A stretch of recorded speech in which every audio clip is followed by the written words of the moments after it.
You sell 100 homes a year, and there's work on your calendar right now that's worth $25 an hour. Most of the agents that I coach, when I first start coaching them, they've never actually run that number.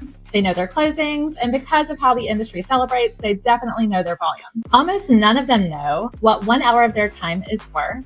And that is the single number that transforms everything and everything you say yes to. If you've been around me for any length of time, you know one thing. I love math. So let me do this math with you right now. Take what you made gross commission income last year and divide it by the number of hours that you work. The real number of hours, not the 40 that you tell people, the real ones. That number is your hourly rate.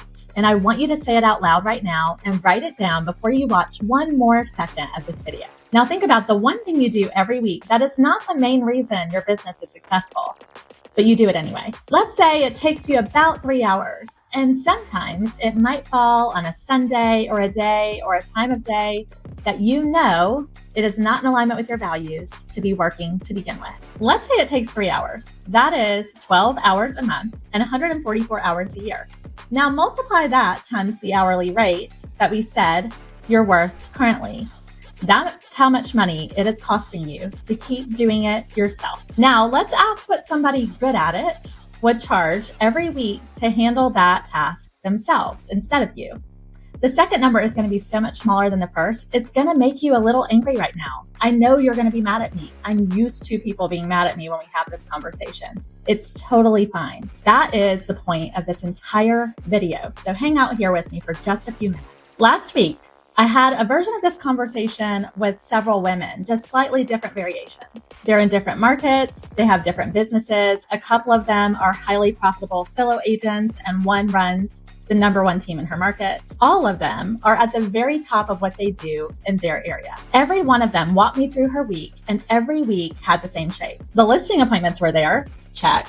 The relationships were there. They're spending time with their agents. They're spending time with their clients and fully present, check. The conversations that only she could have were definitely on her calendar. All of that is happening well. And underneath all of that, there was a second layer. The things she's still doing herself that are not the reason her business is a success. Not paperwork. She hasn't done paperwork in many years. So that's not this conversation. I mean the things that stayed quietly hers because she's just the one that has always done it. They were hers as she kept building the business, and nobody ever went back and asked if they still had to be hers. Every one of these women could tell me exactly what those things were within 4 seconds of me asking. And here is exactly what I told one of them last week. You always replace the things on your calendar that are for you and benefit you first because you think it serves everyone else better. It doesn't. It actually makes you the worst version of yourself for the people in your business and for the people in your home. Here's what we actually use. And I'm going to keep this super simple because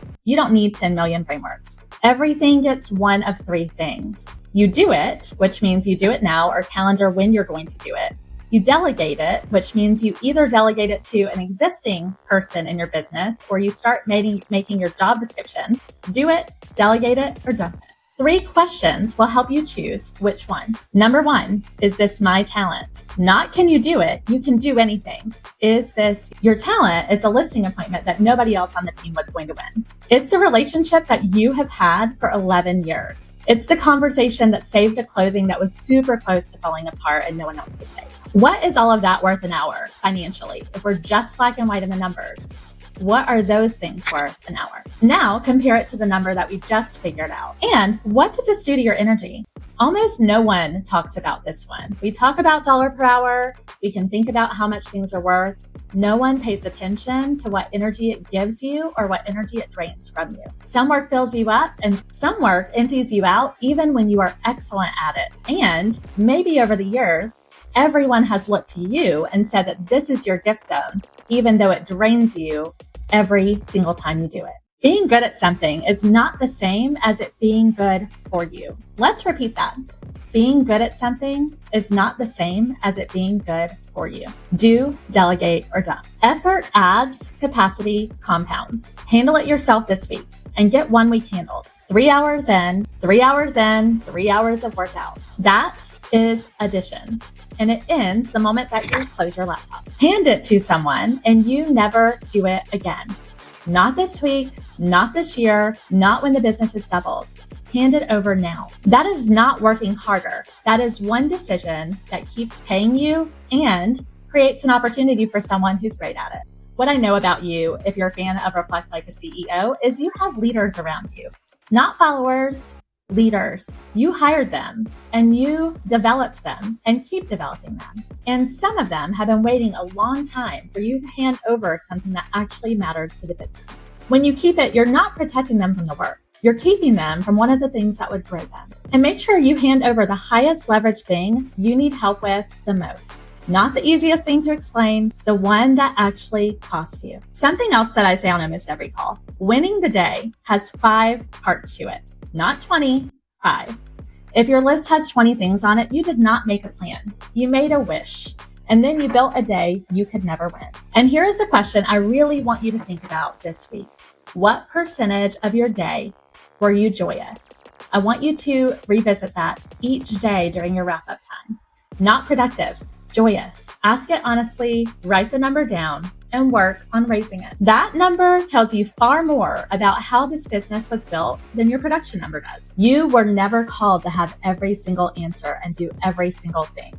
You were called to be still and know. I tell my clients this, and I mean it every single time we talk about it.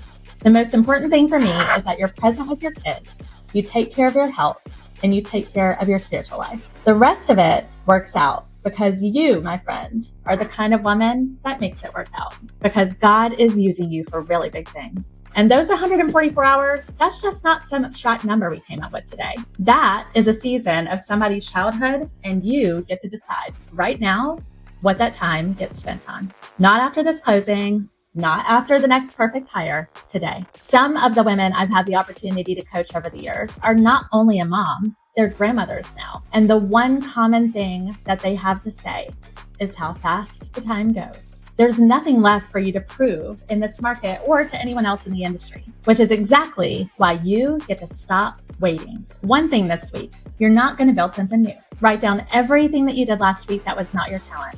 Be really brutally honest about it. Run the 3 questions that we went over on each line item. This is going to take a few minutes, and I'm sure that it's totally going to be worth it for you.